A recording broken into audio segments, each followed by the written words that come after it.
Well,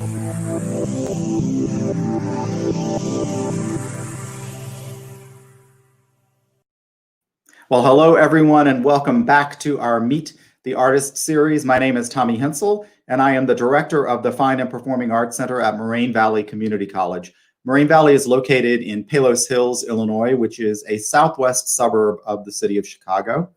As everyone knows, starting in March of this year, like every venue, we were forced to close down. And initially, we assumed it would just be for a couple of months. But obviously, as we all know, that has stretched on and on and on. So we ended up having to cancel our season, reschedule everything for next year.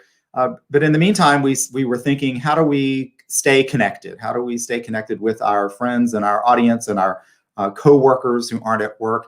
And so we decided to do this. It started out as a weekly series, and then we moved to bi-weekly. And we will continue in the spring. But we decided that this was a great way for us to reach out to artists who have appeared on our stage in the last few years. And in some cases, artists who we had booked for this season, who we had to reschedule and move to next year, so that you would have a chance to watch me and listen to me interview them to get to know them a little bit better. So we'll certainly talk about the shows that they're attached to, but the whole point of this interview process is really just to get to know these people a little bit better. So I'm this obviously, if you've been watching this series, I'm in a completely different part of my apartment than I have been before, because this is our Christmas show. So I turned the camera around and aimed it towards the Christmas tree instead of towards the couch and curtain that everybody has got to see many, many, many times over the last 9 months. Because this is a holiday show and it's a Christmas show, we decided that we would focus on a show called Christmas in Killarney that was originally scheduled to be on our stage this December, on December the 12th. Of course, because of the pandemic, we were forced to cancel that, but we did reschedule it. So I'll mention this again at the end of our broadcast, but we've moved Christmas in Killarney to December the 11th of 2021, which is a Saturday, which actually happens to be my birthday. So I'll be there celebrating Christmas in Killarney on my birthday in 2021. So I'm excited tonight to welcome to the broadcast studio Chris Smith, who is one of the creators of both of Christmas in Killarney and a show called Rockin Road to Dublin, which opened our season a couple of seasons ago. So here we go. Chris, how are you? Hello, thank you for having me. So as soon as we start, I am actually going to reach down for a minute because I dropped my glasses on the floor and I won't be able to do anything without being able to. I got mine too, so we're on the same page here. Reading glasses. So how are you? I'm very well. How are you? I'm doing great. So I am tuning in from my apartment in Berwyn, which is a suburb of Chicago. Where are you calling in from tonight? I'm in the basement of my house in Williamsburg, Virginia, actually. This is my dartboard up on this one here. So where is that in Virginia? So Williamsburg is kind of down in the southeastern corner. We're by Norfolk, Virginia Beach, lower than Richmond. So in the Tidal Plains area. Yep, I knew that, but I didn't know if everybody else would know that. I'm literally down the street from Colonial Williamsburg, like, with the Revolutionary War and our forefathers and all that stuff. There you go. Yeah, I started my career at the Lost Colony Outdoor Drama in Manio. So I know the whole that whole region pretty well, because I worked there for 6 years. So I spent a lot of time in Norfolk and Virginia Beach and all that area. So there you go. Yeah, we got Williamsburg, we got Jamestown, Yorktown, like all the history is like I'm like in the middle of it. That's cool. So Yep. So right in the middle of history, and we're in Chicago. Yeah. We have some history here in Chicago, but nothing. Just a little bit. Yeah, I grew up in South Carolina, so I get it. I grew up in the midst of all of that Revolutionary War sort of history. So cool. So thank you for joining us tonight. I'm very excited to have you on. So I remembered thinking back on it that Rockin Road to Dublin opened our season a couple of years ago. Yes. And it was really interesting. I remember, because my crew still talks about it, is that we were the first stop on your tour. So yes, I do remember that show. You were working the kinks out a little bit, and the kink for us was that it was the longest load in the history of our theater. It was one of those things where you have all the moving parts and you set up the moving parts in rehearsal and you get them all moves like that. But then when you actually have to unload it into the truck and then load it for the first time onto a stage, there's some learning experiences along the way. But I have to say, I still hear from patrons and friends who were in the audience that it's one of their favorite shows that we've ever had on our stage. So I love hearing that. It's a great show. It's a fantastic show. So I mean that the fact that we opened our season with that show sort of set the bar really high for the rest of the season. It's like it set us off on a great note because it was a sold out house and they were going nuts. And so we, like the rest of the cast and crew, like, you know, it gave us the momentum we needed for the rest of the tour. So very happy. Which is awesome. So I really want to talk. I want to talk about that show a little bit first, Absolutely. and then we'll dive into some other stuff. But so where did the concept for Rockin Road to Dublin come from? How did that show happen? So my business partner and I, originally we met working at Busch Gardens Williamsburg, the theme park. He was in the Irish dance. I was in a little Irish band outside, and we became good friends, became roommates, and we always talked about how we both wanted to create our own shows. We had ideas, and we were actually at the gym one day and we're talking about the different ideas. He had Irish ideas and these rock concert ideas. And we just sat back and kind of thought, no one's ever put Irish dancing with like rock and roll, like, you know, 80s type rock and roll, like good stuff, AC/DC and all that. And we just kind of morphed it together in this idea. And we realized that no one had done it before. We did research on it and stuff like that. We talked about it for a while, about a year. We talked about it. And finally it was like, well, we need to make this happen. So we just literally booked a venue. We're like, cool, we open on this day. So we have 1 year to figure this thing out and put it together. And so we worked on the music and the dancing and the costumes and how we make this whole Irish dancing meets rock and roll concert. Whoop, we lost Chris for a minute. So I'm going to let him dial back in. So, whoops, that's the first time that's happened in my Meet the Artist series. So we'll give him just a minute to come back because I'm sure he will show back up again. There he comes. You can't see him, but I can. There you are. There it is. Sorry, I don't know why it just shut down. Who knows? That's weird. That's all right. So we had this idea. We decided we had a year to put it together. We got up and running, and then we realized, oh, this is actually a really cool idea and has some momentum to it to give people the best of both worlds between the Irish dancing and the rock and roll, like live band, live concert experience, adding in the theatrical element. So then we got a great director involved, Jeff Whiting, who was actually a director for Christmas in Killarney as well, and decided to make this into a big thing. And then every time we put the show out, we start upping it a little bit more, better set, better costumes, adding in LED screens, video, all this stuff to really give, the audience a whole new idea of, you're getting everything aspect you want. You get the dancing, you got the singing, you got the emotion, you get the live band, you get all this stuff. So everyone walks out there like, no matter what they wanted, they got that experience out of the show. Yeah, I think that's one of the things I loved about that show was the fact, I mean, I've presented a lot of Irish dance shows and Irish music and attended a lot of them. It's the first one that had that vibe to it, that whole rock and roll vibe, but still kept a lot of that traditional Irish dance and music that people were really, that people were used to. But I feel like it's kind of nice to have a show like that pulls in the audience that is used to seeing something different, and you pull them along and show them something new and they discover they really love it. Yeah, and that's one thing that we always try to do with all of our Irish stuff is because he's an Irish dancer. He's a world champion from 2009. He's done Riverdance and Lordance and all those Irish shows. And so he has a dance aspect brought into it. And I also, did Irish music and stuff, as well as was in a rock band and, theme park stuff and all this. And we just trying to think of Irish dancing not only as the dance everyone recognizes, but cool, how can we push the boundary? How can we take a different direction? How can we add a new level to it? One of the ones let's have a live rock and roll concert to it. And then Christopher Newport is cool, how do we take it and add into a theatrical world? And so we're always trying to just see what else we can do with it and change it and put it in a different direction. Cool. So we'll obviously morph into talking about Christmas in Killarney in a little while, since that's the holiday. But one of the things that's funny, I was telling somebody earlier, and I said this to many of the people that I've interviewed on the show, is that I don't prepare for these really, except for knowing who the person is and what they do. And I've met you, so it's not like I'm blind talking to you. So I don't really know what questions I'm going to ask until I start talking. Perfect. I like it. But there is one question that I've asked everybody without fail. So I'm going to continue to ask my single one, sort of a two-part question. So the first part is, when you were a kid, when was it that you first got excited by performance, by music? And then at what point did you say to yourself, this is what I want to do? So I was very fortunate, and I grew up in a family that was very theater, entertainment heavy. Both my parents sing. They both play piano. My dad plays flute. My mom, she plays cello. So we've always been, my brother and I have always been around all of this entertainment stuff. And with that, they actually met, they did a show of Godspell. My mom was Mary Magdalene. My dad was assistant director. And that's how they originally met. And obviously it all worked out pretty well for them, as they're still great today. So I always grew up around it. So I was always attuned to live music, live performance, movies, TV, and like all the entertainment stuff, which has been great.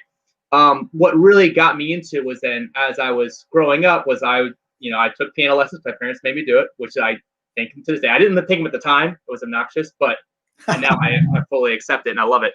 When I was in high school, I actually took my freshman and sophomore year. I could only take one elective, but my parents were great. They let me take gym and summer school, so that would take two electives. I ended up taking theater and I ended up taking band. So I was doing percussion in one and then doing theater stuff. And that's kind of how it all started. Was I was doing music. Actually, to be honest, I was like doing music on the side and kind of pushing into theater. I fell into technical theater freshman year of high school, and then ended up by the end of freshman year, I ended up taking over the lighting department. I didn't know what I was doing, but I was the only person that was doing lighting. And from that point on, I was doing lighting for all of my entire high school career. And that actually was like, cool, I really want to do lighting. That's what I want to do. So I got into college literally as a tech theater major. Lighting design was my emphasis. And then I just did band on the side. And luckily my college was creating a marching band and building up a band program. So I was like, and they're building a theater department. I was like, great, then I can do theater and do marching band stuff on the side. And then as the world changed and life changed, I ended up, getting more into the performance aspect after graduating and just kind of balance it out. But it was kind of in high school with just being able to do both things and becoming that theater music person. I was like, all my time was that. I was after school every day for 6-8 hours between percussion ensemble and drum line and lessons and then theater and the shows. I did every show. It was just like, I just kind of fell into it all. But I definitely grew up that way. And then high school just kind of gave me the nudge. Cool. So obviously in college, the degrees were in the arts. Yes. For you. So what was your first gig out of college? Your first professional gig? It was Busch Gardens Williamsburg. So what happened was I was doing theater and doing marching band on the side. I had a drum instructor who also worked at Busch Gardens. So I went to go see him one day, and he was doing a great job. He was a little Irish band playing the Irish drum called a Bachelor. Mm-hmm. And I was like, that's really cool. I want to learn how to do that. So we're doing our drum lessons, and half the lesson was like doing marching band, doing the tenors and stuff like that. And then he started teaching me Bachelor on the side. So towards right before my senior year, it was that summer, he's like, cool, do you want to work at Busch Gardens? Because like, I don't want to work there anymore. So like, I'll get you an audition. I was like, all right, first audition I've ever done in my entire life as a performer. I went in there, I bombed. I was so bad. I was so nervous. I was freaking out. And I've been playing Bachelor for like 2 or 3 months. So I get out of there, he calls me and goes, how'd it go? I was like, oh, it was awful. I was terrible. I just clammed up. He's like, all right, well, they called me already. They're going to offer you the job. I just need to work with you for the next couple months, and then you'll go into it. I was like, all right, fine. So then I ended up going in and doing that entire summer of 2006, playing Bachelor on the little Irish band. Loved it so much. Went back to school, finished up.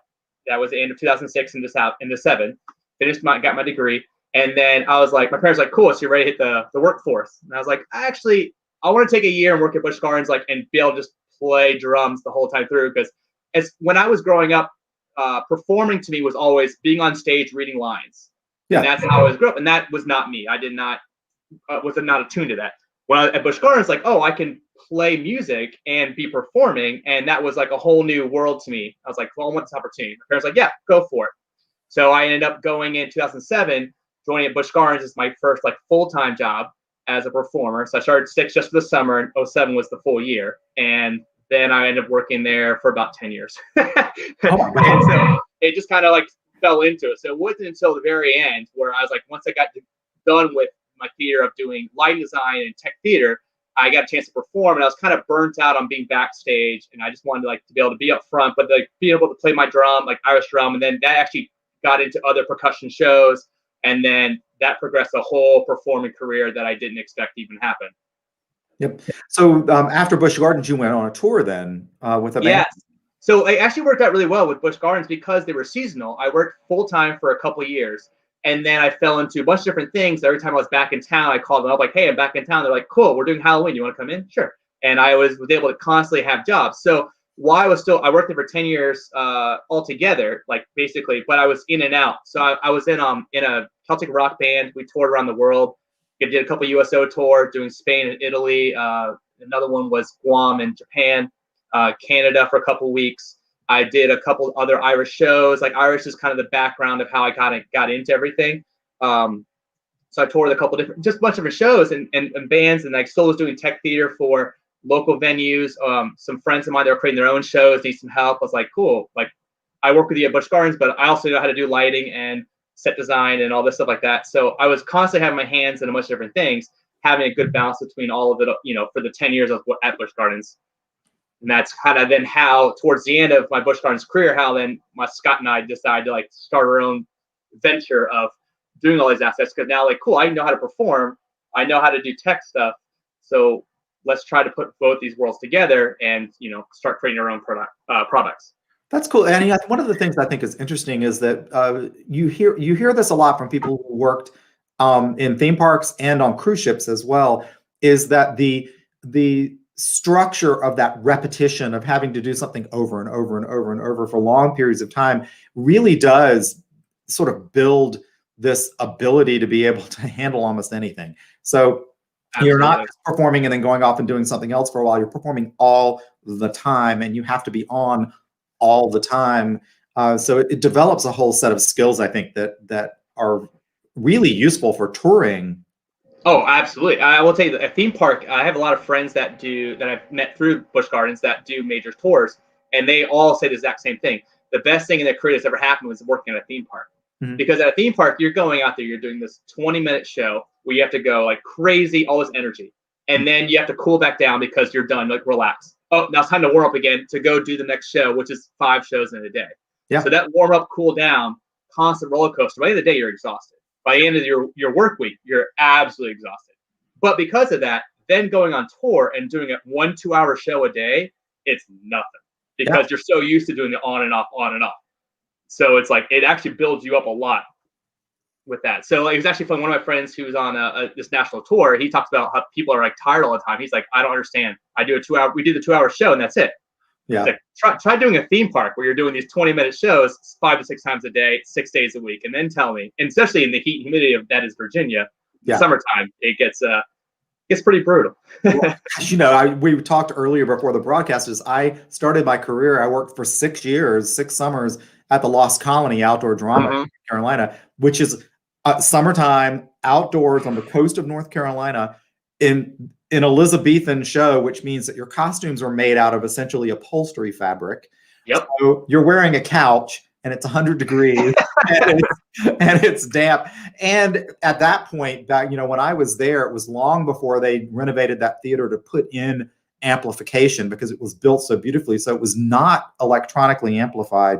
You had to project. You're just belting. Yeah. So you had to learn how to use your instrument in a way that didn't make you lose your voice, but that could project up the hill to 2,000 people plus the stage manager at the top of the hill.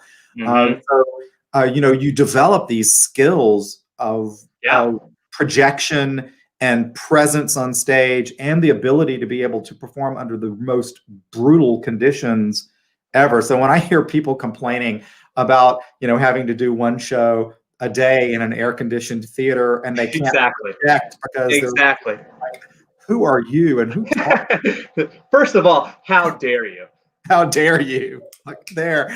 Yeah. Because those of us who had to like project, I remember I was telling a friend of mine this the other day. She remembered the same thing because we met there. The director of the choir at one point in the first year that I was there said, we had a really bad rehearsal. It was just one of the first times that we got on the stage. It was horrible. And she basically just stopped everything and she goes, here's the deal. She goes, either you sing properly and project so I can hear you at the top of the hill, or you're fired. And everybody was like, okay. It's like that. Okay.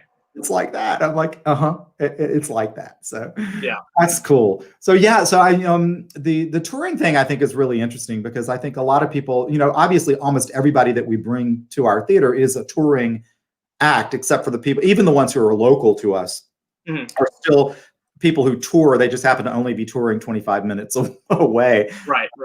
So for you, when you tour, and then we're going to talk a little bit more about the Christmas show, is what's the, like, let's look at pros and cons. Like, what's your favorite thing about touring, but what's the most difficult part for you?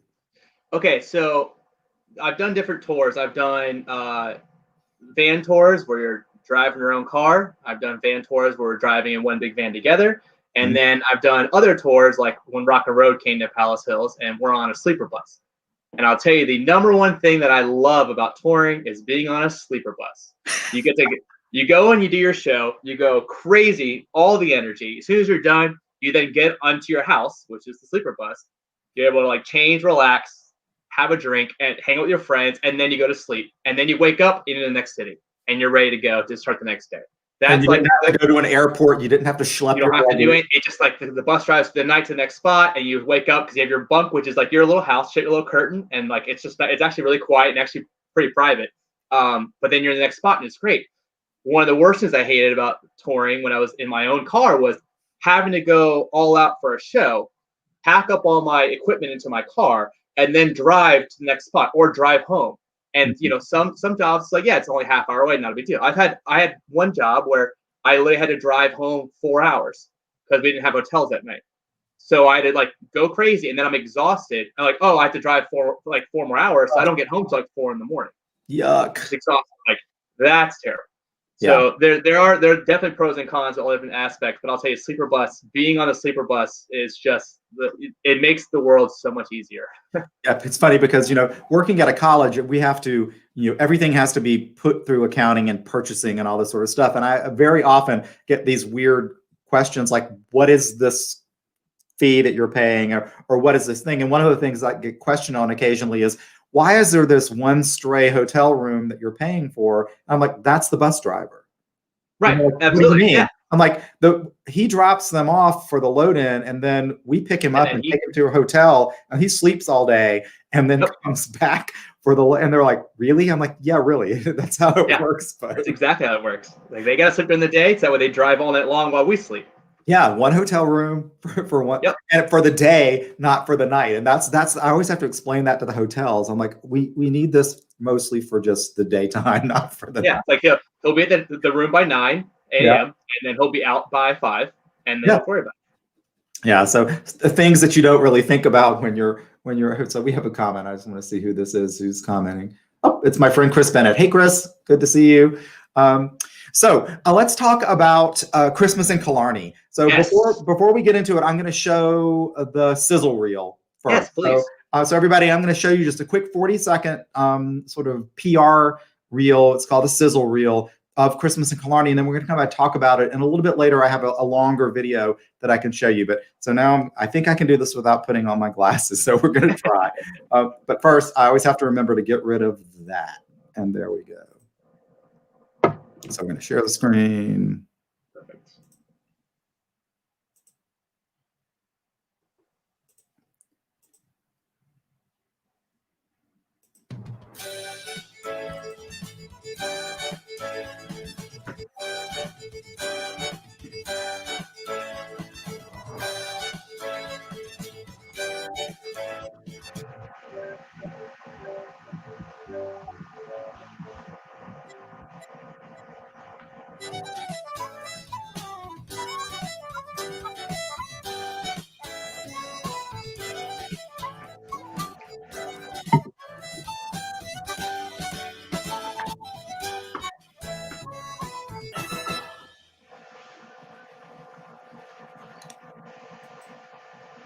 So, whoops, let me. There we go. Got to get rid of that. There we go. Awesome. There we go. A little teaser of Christmas in Killarney. So talk to me about the show. What is Christmas in Killarney about? So Christmas in Killarney it's an Irish Christmas celebration. It's all about Christmas in Ireland, and the traditions, the love, the family that comes with that. So the show concept, what it is we're in 1920s Ireland in the town of actual Killarney, and you have this couple coming over, and the girl is from Ireland. Her fiance is not. He's American. So it's the first time because again, it's 1920s. So they don't have Twitter, they don't have Facebook, things like that. So she's meeting the family for the first time. So it's his first time in Ireland and the first time meeting the parents and everything like that. So throughout the show, he is meeting the family, seeing Christmas in Ireland, hearing their traditions, and also trying to win the favor of the mom because she is not the happiest because, oh, you asked my daughter to marry you without talking to the family because 1920s. So with it, it's great because we have Irish dancing and Irish music, and we have Christmas songs, and we have all this stuff like that. But we also are trying to, as the American guy, his name is Christopher, as he's learning traditions about Ireland, as the guests, we're learning things as well. Like, for instance, the wreaths in your door or candles in your window, which is a normal tradition people do here in America, that all actually comes from Ireland.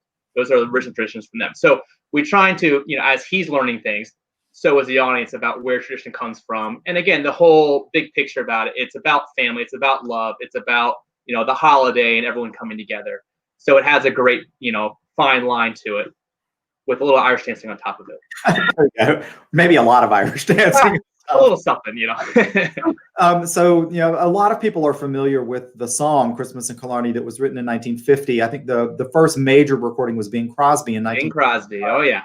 And so a lot of people know the Bing Crosby, and I think the Irish Rovers recorded it in the early 2000s. Oh yeah. It's been recorded by a number of people, and most recently, I think Neil Diamond did a cover of it in one of his Christmas albums just a few years ago. But is the show itself, is that song included in the show? Was that part of the inspiration for the plot? It was definitely part of it. So we always knew we wanted, again, we try to make sure that everything's there for a reason. All of our shows, we're not just like throwing in random stuff. It's there for a reason. So having it in Killarney was based on the fact that the song was called Christmas in Killarney.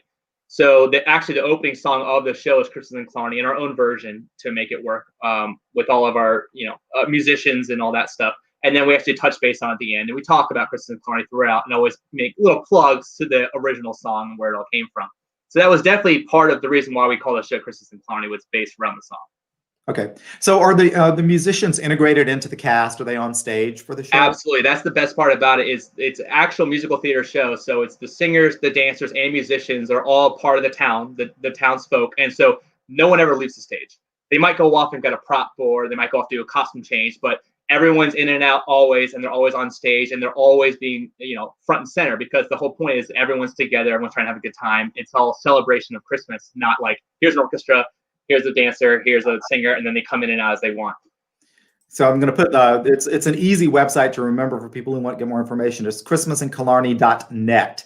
I learned earlier that christmasinkillarney.com belongs to the city of Killarney. City of Killarney, because they have a parade every Christmas. Yep, but christmasinkillarney.net if you want more information about the show, and we'll put that back up later. So are you in the show? I am not. This is actually my first show, myself and Scott, that we fully designed and produced, and we did not want to be a part of it. We wanted to be able to make sure that it was the full vision. Doing Rockin Road and being in the show was great, and we loved it, and we definitely want to be a part of it, but it definitely was very taxing to make sure that all of our visions got across while then still having to be on stage, and I'm playing drums and looking around, making sure the light cues are all going correctly and stuff. So yeah. This is the first one where we actually we sat back and really just full on direct produced to make sure it's exactly what we wanted it to be. So do either one or both of you tour with the show, or do you just give it off to the stage manager? And This is the first one that we're once it's up and running, we let the stage manager, company manager take the runs, and we keep track of what's going on, reading the show reports and all that stuff. But we are not on tour with this one. That's actually kind of the ideal way to it's a weight off the shoulder, I'll tell you. To be able to perform in it too, it's just an extra added thought has to go into it, where you might get distracted, I need to, work on the lighting and the costumes and make these notes, but also I got to make sure that I'm on and hitting my mark and hitting my notes to make sure it adds to the show. So to have that one little aspect removed, I can really focus on the big picture, making sure the show is exactly as we want it to be. So are you still touring Rockin Road to Dublin, or have you moved that one off to the side and moved on to this? Oh, well, no, we're still constantly trying to get that show up and running again and figuring out the next tour with it. Against all of COVID made life a lot harder for everything. Yeah. So we're in the works, but no, we're definitely getting that show up and running as well. And now we're just adding another show to repertoire, for the holiday season. And we definitely have other ones in the wings that we're starting to get moving as well. So we definitely want to keep the ball rolling and keep adding, shows out there. both for performers to make sure they have work and, but also providing quality entertainment for guests and keeping people happy, which we really enjoy. And I think it's also, as a presenter, I think it's smart because when we present something and it's really high quality and we love it and our audiences love it and it's a great experience, when that same company or the same group puts out another product, we're so likely to say yes, even without seeing it, because we already know what the quality is going to be like and we already know that it's going to be a crowd pleaser. So we're willing sometimes to take that risk to book something. It was funny because you said something earlier that made me laugh. It was kind of like that movie Field of Dreams. If you build it, they will come. Right. You book a show and then you're like, oh no, I have to write the show now. Yeah. No, we take that. Actually, everything that we do is our number one concern is quality and making sure that it's not only a show that the guests want to come see, but that it's a show that the designers want to work on, that the cast and crew want to be a part of, and that everyone's really happy to be there and they're happy with what they're doing, they're treated the right way, and then it just comes across. Because I've had so many guests come up to us after both shows and say like, oh, we love it because you guys seem so happy up there. It's just, I can feel the energy, and we're like, that's because we are happy. Like, we're all actually enjoying what we're doing up there. So I'm glad that's translating. Yeah. So we always make sure that we're always trying to do quality work for everything that we do. Well, I think that's something I've talked about this with other artists in this series, is that I have always known, I'm a performer myself, so I get this in a way maybe that non-performers don't, is that when you're sitting in an audience and somebody is really into it and they're engaged and they're excited about it and they love what they're doing, you pick up that vibe. And so there's this energy exchange. If a performer is phoning it in or is disconnected, the audience, their performance may be spectacular, but the audience feels it. They may not be able to intellectually go, oh, this is what's going on, but something is wrong, and they pick it up and they won't like the show. Absolutely. It was actually Hugh Jackman said something about how he was doing a show and he makes sure that when he's walking around, he has to look for where his spot's going to be, but he never looks down and sees it. If you you're walking out to the spot, you look down real quick, see the spot, and then look up. Everyone sees it in the back of their mind, like, oh, you took me out of the character because you had to look where you had to go. Yeah. And he talks about how he walks down and he'll make a big movement where he can see where he needs to go without actually making it known he's looking at it, because he doesn't want to take the audience out of it. Yeah. And we try to make sure exactly the same thing. We're having a good time. Everything's there for a reason, but no one's trying to show like, oh, I need to move to this spot. Oh, I got to hit this one note. They always make it part of the show, so it never takes them out of the world. So the guests never they're always involved into it, excited. It's funny because one of the things that non-performers may not realize, and even some performers I think don't get it until they will eventually, is that when you're engaged with an audience, if they disconnect, or it could be something as simple as a siren goes by or something distracts them, you can feel that physically in your body as a performer. It's not just absolutely a feeling, it's a physical sensation of something happened. And it's hard to get it back sometimes because you're absolutely and too, for a guest, it could be a 2-second pause for a guest, but for a performer, it's 2 minutes. Oh my God, it feels like a year. Oh, it is the worst feeling ever of just oh my gosh, that took forever. Someone's like, no, that was literally just a second. It felt like forever. It was so funny because if we have time after the broadcast when you and I are chatting, remind me to tell you my story about forgetting my lines they timed it. It was 25 seconds. But I will tell you what it felt like later. It was a really interesting. I can't imagine. But it felt like a year. But it was a really interesting story, which is not for this broadcast, but it's some other broadcast. But anyway, I want to show the longer version of that video, or not version, but a longer video of Christmas in Killarney, so that our audience can get a chance to get a little more of a vibe for the show, and then we can talk a little bit about what we just saw. And a reminder to everyone is that we've got Christmas in Killarney on the schedule for Saturday, December the 11th, 2021. So it's his birthday. It's my birthday. So I'll be celebrating Christmas in Killarney on my birthday this coming year, if I'm still working at Moraine Valley at that point, which, hopefully I will. So let's go ahead and watch this longer clip of Christmas in Killarney. So I'm going to go back to share screen here.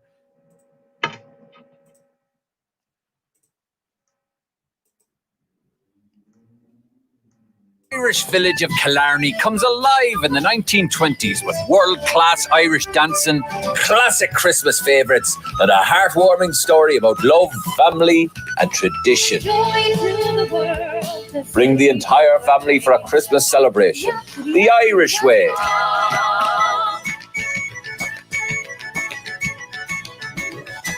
Merry Christmas!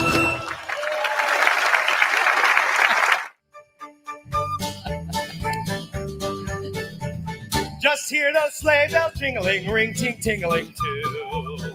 Come on, it's lovely weather for a sleigh ride together with you. Outside the snow is falling and friends are calling you who. You. Come on, it's lovely weather for a sleigh ride together with you.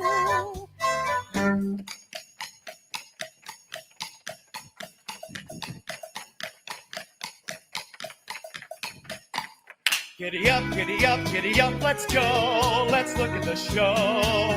We're riding in a wonderland of snow. Giddy up, giddy up, giddy up, it's grand. Just holding your hand. We're ready to love with the song of Wintry Fairyland. Our cheeks are nice and rosy and comfy, cozy are we. We're snuggled up together like two birds of a feather would be. Let's go for a sleigh ride. Let's take that road before us and sing a chorus, so jingle all the way. It's lovely weather for a sleigh ride together with you. Just hear those sleigh bells jingling, ring ting tingling too. Come on, it's lovely weather for a sleigh ride together with you. Outside the snow is falling and friends are calling you boo. Yoo-hoo. Come on, it's lovely weather for a sleigh ride together with you. It was such a great spirit of Christmas to come out and watch these dancers, hear these traditional songs. It sure put me in the Christmas spirit. That's no denying that. It was great.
And there were plums and prunes and cherries. There were citrons and raisins and cinnamon too. There were nuts and cloves and berries. And the present was yellow and blue. There were caraway seeds in abundance. For the work of a fine of the cake. It would kill a man twice after eating a slice of Miss Fogarty's Christmas cake. Oh, he's gone. He's gonna go now. Oh, good catch. There were caraway seeds in abundance. For the work of a fine of the cake. It would kill a man twice after eating a slice of Miss Fogarty's Christmas cake. Yes, it would kill a man twice after eating a slice. Oh.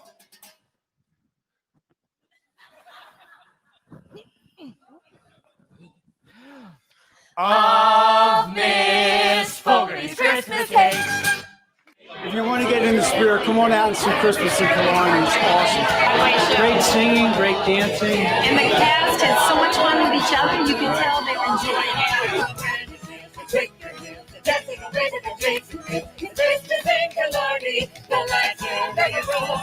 It's Christmas in Killarney, with all of the boys at home.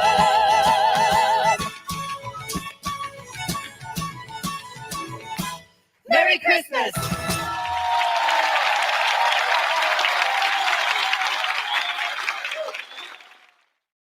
Join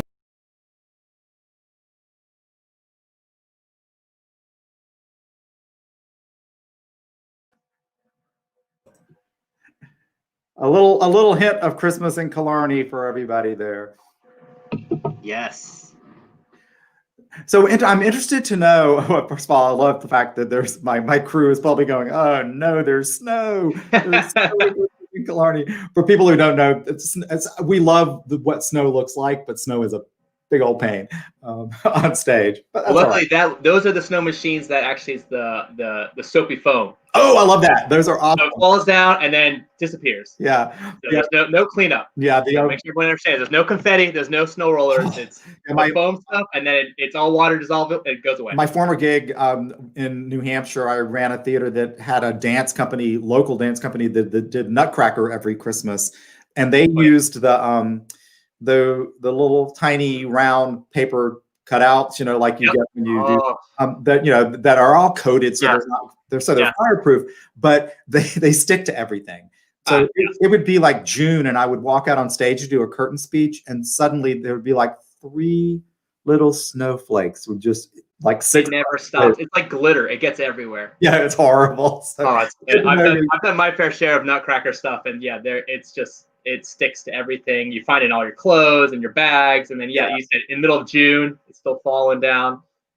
Yeah, so good for you that you're using the good stuff there. It's a liquid, and it dissolves, and it wipes away, and it's like nothing was there. Yeah, we love that. So obviously the sort of the concept we talked about, but talk a little bit about. I'm always kind of intrigued to know, once you've got a concept of a show like that, how does it get to this point for you? How does it go from this is a great idea to what we just saw? So everyone has their own process. My process to get anything started is the music. Like I come up with an idea based around usually a song like kind of leads me in a direction. And for this show, obviously it was Christmas in Killarney as being the original song. And then I found some other Christmas songs on top of it with an Irish blend to it. And so we kind of ran with that, and then started thinking of a storyline like, all right, so we need to have some characters coming in, and we need to have some sort of conflict, and we need to have these type of things while still having the aspects of, I want to make sure we had some live music in there. We wanted to have dancing. We knew that.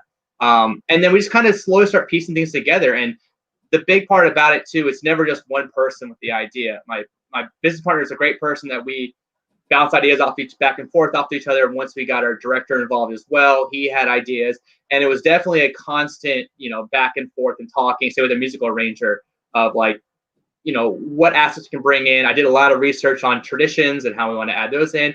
And so once we start figuring out the kind of the flow of all that, then we start looking into other aspects of, where's it going to be placed, what kind of costumes of that time period, and stuff like that. It all just kind of like snowballs in a good way, where it starts grasping all the different pieces, and they all kind of slowly start forming together. Mm-hmm. It's weird how it kind of works that way. But once you start, which for me is music is always the catalyst on all of these ideas. And then once they start kind of morphing, you start figuring out the way how it's going to work in the show. So when you're like as a theatrical director, so if I'm directing a show, mm-hmm. the entire team is put together before it ever starts, and we're all working together for the entire process. So for you, when do you bring those other team members in, like the scenic designer and the lighting designer, and even the director? When do they all come in together, or is it, I don't know, just how does that work for you? So what we've done in the past is, because I was a technical theater major and have that whole background, and then performing aspect, is I always try to come in when I'm trying to especially explain an idea or bring in someone new. I had to come in with like a full game plan of like, here's a full vision of what it is, not just like an idea. So I actually, like, when we went to our director, he was the first person we talked to, Jeff Whiting. I went to him, like, we sat him down, we're like, here is a list of our songs. You can hear, tracks of what they're going to be, or here's some of the original that we're going to rearrange. And then we talked through the whole idea of the show. I had like the history of traditions from Ireland in there, and just kind of built around the whole idea of what we want the show to be and how it's going to go, and then be able to help him visualize as much as possible the kind of world that we want to create. Sure. And then from that, we're able to start figuring out, okay, so now what characters we're going to have, what kind of conflicts, all those things like that. But I always try to come with as much of research as possible. Mm-hmm. So that way, for anyone else, you can kind of visualize without actually like just listening to me talk of like, oh, it's this, this, and this. I'm like, no, here's the music it's going to be. Here's idea. Here's like, pictures of what costumes could be like. Here's like traditions that we want to pull in from and all that stuff, and try to give as much background as possible. That's funny. Well, you're appealing to my brain, because my master's degree in theater focused on dramaturgy. So I worked as a dramaturg, and for people who don't know what a dramaturg is, it's a researcher, essentially. So I spent a lot of my early career researching the most bizarre array of things you can possibly imagine, because every show has different things that you need to learn. From Sicilian dance peasant customs to what did they eat in the 17th century in this country, all sorts of random things.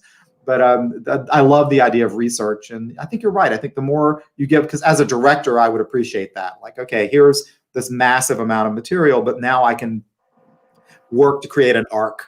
Of course, and I want to make sure that as a new director coming into like our company, like it's like I have an idea of what I think it should be or what it can be, and I want to make sure I get that across as best possible, so he's not just like pulling at straws trying to understand what my vision is, and same with him as well. So going as much into that, I mean, same thing with even the musical arranger. Instead of I'm like, here's an idea of a song, I'm like, no, here's the Christmas song. Here's an Irish song. Let's infuse these two together. I think that these people should be singing these parts. These should be the harmonies. I want an instrument guitar here. And I do literally a full 2-page write-up per song. Like, here's a breakdown of the song. So now you can take that and then you run with that and then come back with me, what you think the music should be. So that we're kind of again, as much, background as possible to here's an idea. Now take that and run with it. That's cool. I think that's actually a really interesting idea. And you're also infusing some really noticeable popular songs that people know. Oh, absolutely. So it's not all old traditional Irish. There's some of that, obviously, because that's part of it. But it's like Rockin Road again. It's that nice fusion of worlds coming together. And that's what we're trying to do. We took all traditional Christmas songs that people know. They know Sleigh Ride. They know Hark the Herald Angels Sings, God Rest Me, Merry Gentlemen, Joy to the World. I Saw Three Ships. But then we found a way to incorporate Irish jigs and reels and incorporate into the songs and then redo the songs so you recognize what's going on. One of the songs that's I Saw Three Ships, it's a full-on Irish dancing reel. And you're seeing a bunch of Irish dancing like that. Then all of a sudden, out of nowhere, the music kind of changes with the notes. And all of a sudden, a singer pops in with I Saw Three Ships, oh my gosh, I had no idea it was that song. And then other songs where it's we literally, it's God Rest, and then we add in all these violin and flute parts that are just had the Irish flair on top of it that no one's ever really done before. And again, it's like you said, it's infusing the two worlds together. And we're trying to, again, touch on every aspect for every person, so it has something for everyone. That's cool. I think it's a great idea. I mean, honestly, when East Coast Entertainment, we talked about our friend Tony Klein, who I work with there. When she first pitched the show to me, my first response was, "Yeah." I mean, I hadn't seen anything. I'm like, all she had to do was say the name and tell me who did it, and give me a tiny 30-second elevator speech on it. And I'm like, sure, I'll book that. Send me a contract. I'm like, it's the done deal. It's a great idea. It's a great show. I appreciate that. It's one of these everyone likes Christmas, and Irish music and culture has just a heartstring. Those people even recognize that you can always play Irish music and somehow everyone likes it. It just has something to it that grabs everyone. And so to fusing those two worlds together, it literally is the best of both worlds, where you cannot smile while you're listening to the music or watching the show, because it just has all those aspects of nothing that people wouldn't like. It's funny because when I moved here 13 years ago for this job that I have now, I had never been to Chicago before. I came for this gig, and I started making friends. And one of the first friends that I made, it was a month after I moved here. He grew up on the South Side of Chicago, and we were talking about my theater. And he said, "Here, I'm going to give you some advice." I'm like, "Sure," because I don't know anything. He said, "If you book anything at your theater that involves a nun or something Catholic or something Irish, you will sell out." And I'm like, okay. So I've learned Late Night Catechism, total sellout. Anything with the funny nun sells out. But anything that has the word Celtic or Irish. I mean, I'm not gonna lie, there is a reason why that tagline's in the title. Yeah. And I thought about it, and I'm like, yeah, it's smart. I mean, there's a huge Irish population on the South Side of Chicago, and that's part of my audience base. I'm like, done. There you go. So I would love to know, we talked about Rockin Road to Dublin, and I know that's going to continue to go out there in some iteration. And obviously, Christopher Newport is going to live again next season. We're going to push through 2020. Yeah. So what's next for you? What's the next thing in the pipeline for you for your creative vision? So yeah, it's like, 2020 has been tough, especially for everyone in the entertainment industry. Everything dried up, and and we're the first to go and the last to come back, and it's not been easy. I exactly. I've been very fortunate. Actually, this Christmas, I'm back at Busch Gardens. I was directing 2 Irish bands doing Christmas music, and surprise, surprise, and I'm actually in one of them. So it's been great to get a little tidbit of entertainment and creativity again to end 2020 on. So that's been great. So what we've done, though, between Scott and I is not only, of course, try to plan out Christmas in Killarney for next year and create the next steps of Rockin Road, but really think about what's the future of entertainment. How are we going to bounce back from this? What's going to be, the process to bounce back? So we've been working on a lot of, strolling type shows for theme parks, which are like smaller groups that can kind of be outdoors and kind of self-contained, don't need a big, show of stuff. Creating more entertainment for that, figuring out, how do we rework touring and theaters like that. We have a couple new touring shows that we're slowly trying to build back up that we're working before and adjusting as necessary. We have a whole bunch of new theme park stuff and corporate entertainment things like that, and even some cruise ship things that are concepts that we're ready to get up and running. But just really trying to figure out what's the next step for our industry and what's the next step for our company, and how do we make sure we get these ideas out there to these people. Like, there are options to be able to do something on the cheaper side to give the value back to the audience. And one of the best things has been me being part of Busch Gardens for this Christmas was people come up to me after we do a little 15-minute show, and they're like, I forgot how much I miss live music and live entertainment, and thank you for giving us a break from this world that we're in, even just for like those 2 minutes. And that's all we're trying to do. Yeah. And it's just trying to figure out how do we do that and get that up and moving again. So we've been working very hard of figuring our next steps, not only the shows that you guys know about, but shows that we have in the works that we're going to hopefully be releasing and figuring out how to get this new world up and running.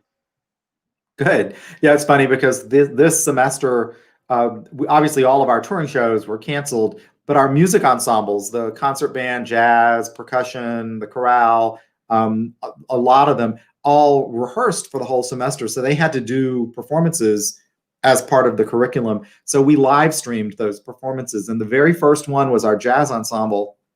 And we couldn't have an audience because it was right when they shut us down in Illinois again. So the jazz ensemble was performing on stage. We had the cameras were all automated and were being run from the booth. So the only people in the house were an audio technician and me sitting in the balcony watching the show.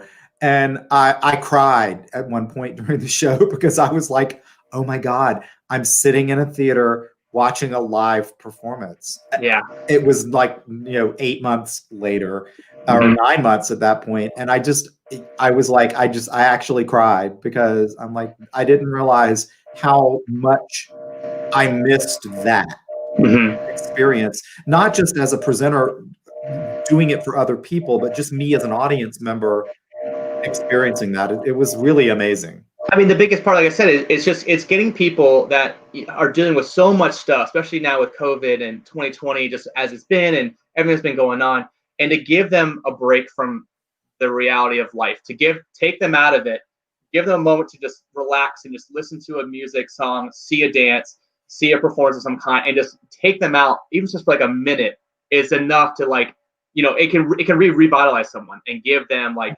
the confidence they need and the warmth they need to be able to keep on pushing. And that's all we're trying to do. It's entertainment, make people happy and stuff like that. But right now it's kind of moments where they need it more than ever. So we're just happy to be a part of that and to do what we can to try to get that up and moving again and start creating jobs and making people happy and performing. It's the whole package of it. So we haven't been sitting by the wayside. We've been taking this moment to really kind of like progress and figure out how do we change, how do we do something different, how do we create more stuff, how do we work with what's going on here, and how do we figure out what's going to be the next step. So we're constantly trying to do that, and we've been very confidently doing things for the past couple of months. So we're very excited for 21 and all things that we can do with that. That's awesome. Do you have any of your shows that you're working on that are outdoor focused shows? Or absolutely, we have like all aspects where we have things that are for theme parks that are outdoors like that. We have shows that are out for amphitheaters. We have shows that are both these shows we're talking about are Irish dancing stuff because that's Irish dancing music is like our heavy background. We have big time percussion shows. We have a great music and dance show that we're working on right now that we're trying to get up and running for 21. So we're looking at all the aspects, and then also working with how we're doing these more outdoors now, how we're doing more things public, how we're doing these with less technology and more, kind of old Shakespearean way of just, you're live doing with the props and there's not a lot of special effects and you're trying to make it work, and trying to incorporate all those things into a bunch of new ideas and new ways to do things. So it's an exciting time trying to figure out the next step for all this. Awesome. Well, cool. Well, I just want to say thank you again for taking time during the holiday season to sit here Absolutely. with me for this. It's been a great time chatting with you. Oh, I appreciate having me. This has been a blast. I love talking shop. So this has been a great break from the monotony for sure. Me too. So on the christmasinkillarney.net, I'm going to give you that one first. christmasinkillarney.net if you want more information about that show. There you go, right below us. And then for us, if you want to go more information about what we're doing at the Fine and Performing Arts Center, it's morainevalley.edu/FPAC, which stands for Fine and Performing Arts Center. So FPAC, morainevalley.edu/FPAC. So thanks, Chris. I'm going to take you out of the broadcast for just a second, but stick around after we go offline. We'll chat for just a couple more minutes. Awesome. Thank you so much for having me. Thanks. Happy holidays to you. Happy holidays to you, and happy holidays to everyone else as well. Thanks. All right, so thank you so much, everybody, for joining us. This is going to be our final Meet the Artist for this year, for 2020. We're going to try to rev back up, probably starting the third week of January. That's the first week of classes at the college. So I thought it was kind of a nice time to also bring, in fact, it's the first day of classes, the Tuesday after Martin Luther King Day. So I figure we'll start back up in January. So it gives me a little bit of time to figure out who do we need to see? And we might revisit some of the people that we've already talked to in the past 9 months, because it's been a while and some of you may have missed those recordings. But if you did miss anything since April, all of our recordings are archived on YouTube. So you can go to our YouTube channel. You can watch any of the interviews that we've done for the past 9 months there. And there have been some fantastic interviews. So we hope that you'll go back and look at those. I just want to say thank you to everybody. We have a number of viewers who have been here for almost every one of these lives. So I want to say a big thank you to all of you who have been supporters of this. And of course, everybody who's watching this later, thank you for watching this later. We appreciate it. I just want to say also, whatever you happen to do during the holiday season, whether it's Christmas or Hanukkah or Kwanzaa or the winter solstice or something else, whatever you celebrate, I hope that you have a fabulous holiday season. And I think, like everybody, I am so happy to see 2021 roll across. I'm done with 2020. So we're going to just take a nice deep breath and hope that things will start to look up now that we're moving past 2020 into a new world in January. So thank you, everyone. I have a fabulous holiday season. And I'm going to sign off now for 2020, and I'll see everyone back here for Meet the Artist in 2021.